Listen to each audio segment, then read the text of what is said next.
Assalamualaikum students, I hope you all are fine.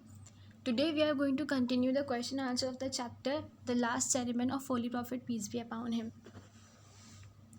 Question number 8. I hope you all have completed your work till question number 7. Now we are starting from question number 8. What did Holy Prophet Peace be upon him left among us? Answer is he left among us the Holy Quran for our guidance. If we act upon its teaching, we will never go wrong. Question number 9. How can we achieve formal greatness in the world?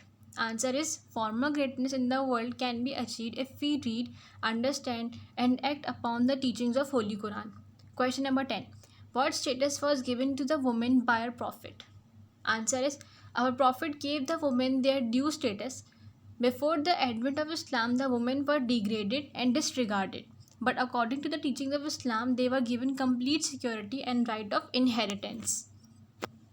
Question number 11. When was the last sermon addressed? Answer is the last sermon was addressed on the 10th year of Hijrah on the occasion of Hajj. On that day, our Prophet, peace be upon him, addressed a very large gathering. Question number 12 and the last question. Why did the Quraysh oppose the Holy Prophet, peace be upon him? Answer is the Holy Prophet asked the Quraysh not to worship their false god but to worship the one and only true God and to accept him as the Prophet of God. However, they refused to do so and believed that he was preaching against their gods and their ancestors.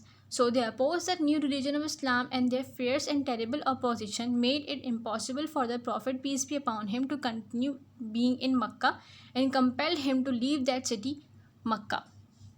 You have to continue this question in the register from question number 8. If you still have any confusion, any problem, you can ask in the group.